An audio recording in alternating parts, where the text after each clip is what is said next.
Tabitha Montgomery is the executive director of Powderhorn Park Neighborhood Association. She's kind enough on a very busy day, I imagine, to take some time to talk with us about how things are going. Hi, Tabitha. How are you? I'm great.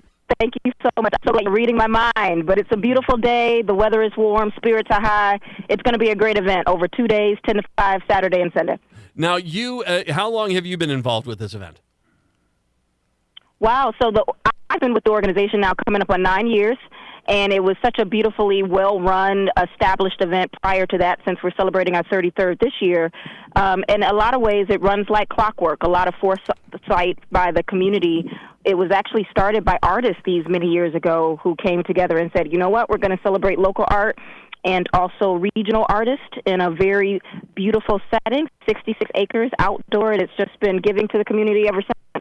Well, and, it is one of those things where, you have those humble beginnings, and now it's become one of the major art fairs in the city here, and you do you do draw from a large part of the area here, and, I mean, that's a sign of the success you can't really deny there.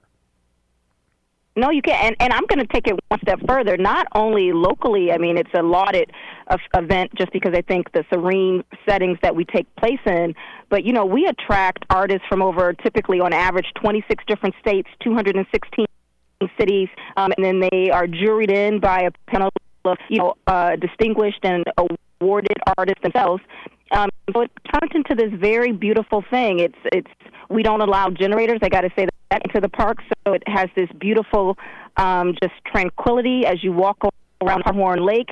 It's just an amazing time. It's family friendly. We have a whole family zone with all kinds of activity, painting, and some drumming that will be taking place at different times. I encourage everybody to check out the website for the details on that, because that's not every hour on the hour or on both days, but the lineup is stellar. And we certainly give credit to the artists who really make it possible for all the vision and probably blood, sweat, and tears that they put into preparing so many pieces of artwork for this event. Talk a little bit about that. How do you guys approach the artists that are coming on in here? Is it pretty much you want everything represented? You want every culture group, every type of art representative? How do you guys approach getting all these artists into the park?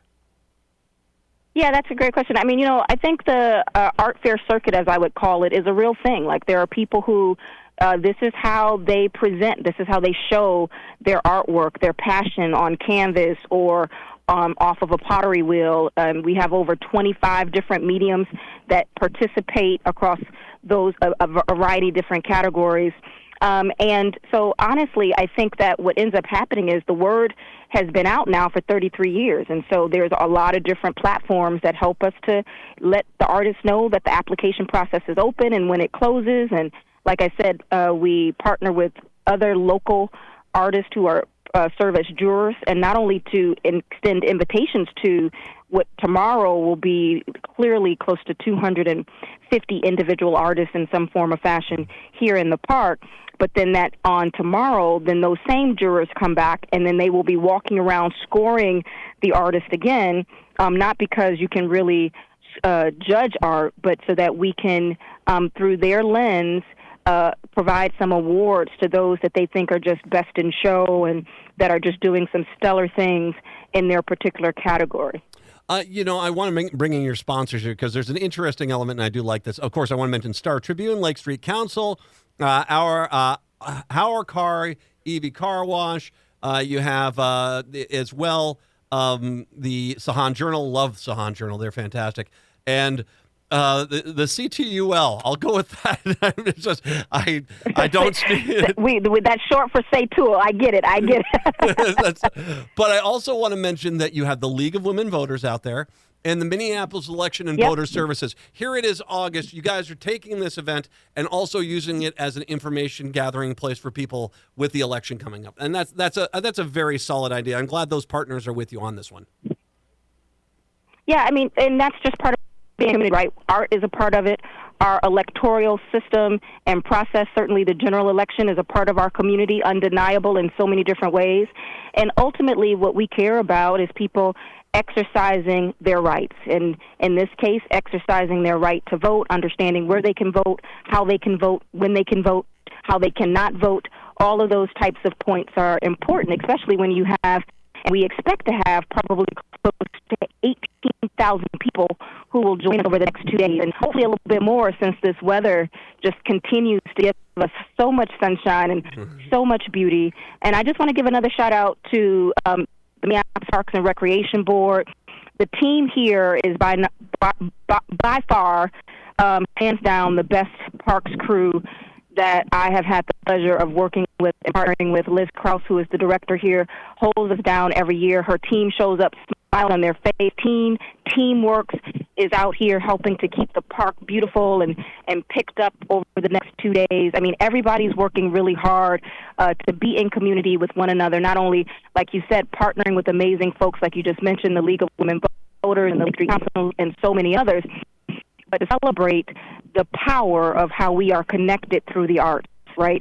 Especially as there's so many instances that people might want to convince you that we're not connected, that we shouldn't be connected, but in community they can reject that. Yeah. And then tomorrow and on Friday, and a shout out to the Uptown Art Fair who had to relocate this year on their behalf. They're down at Bachman's because of all the construction in South Minneapolis along Lake Street.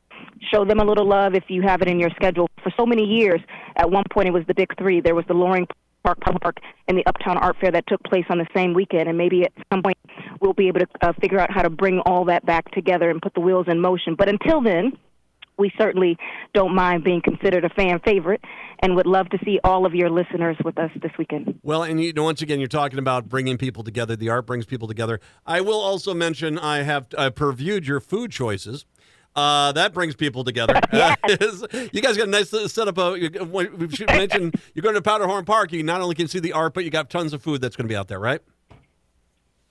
Tons. I mean, at this point, I think if they hear me on your show, they might come after me if I don't mention them. But we have food in so many different categories. We got barbecue, we got Asian fusion, we got good old-fashioned American grill, we got hot dogs, we got pizza. I mean, it is going to be really a memorable, beverages, lemonade and ice cream and cookies and et cetera.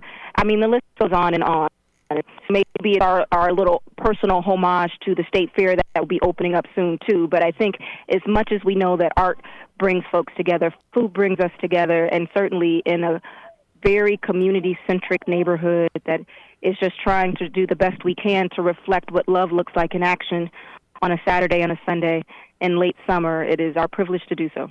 And I wanted to mention, you said something earlier about the Family Zone. There are going to be some events there. You want people to go to the website here, powderhornartfair.com, powderhornartfair.com. You can find out the more information. Talk a little bit more about the Family Zone, because it's not, you're going to have multiple things going on over there, right? Oh, yeah. We have our partners who are also in South Minneapolis from the Hosmer Library. There will be some book readings. There will be a drum circle. So that's kind of an African drum circle, some cultural elements that's happening there. Face painting, henna. We have some other, workshops happening. I think if I remember correctly, some people are helping you to build your own rattle or drum, some instruments of this nature. Cool. So it's just a variety of different things that will be taking place in the Family Zone throughout the weekend. All right. So a lot going on, and you are going to, it looks like, tomorrow it's going to be a warm day. I'll be hitting the shaved ice booth. But it's going to be a warm day, but it looks like gorgeous weather for you tomorrow for sure. Hopefully that holds out for the whole weekend. So it's tomorrow and on Sunday. What are the hours over there for this? We kick things off at 10 a.m. each day, and we close at 5 p.m. each day. So 10 to 5, Saturday and Sunday. Powderhorn Art Fair, Powderhorn Park. Once again, it's just to the east of Chicago, just south of Lake Street. You know, and it's a great location. You're going to have a lot of there, and you can find some. Don't undersell the art. That's one of the best part about art fairs. You can go find something there. That's right. A lot of stuff is going to be a lot of different price ranges. You might find something for your house. Go see that and enjoy. Tabitha Montgomery, once again, the executive director of Powderhorn Park Neighborhood Association. Tabitha, all my best. I really appreciate the time. I know how busy you are, so thank you very much. I hope you have a wonderful weekend out there, okay?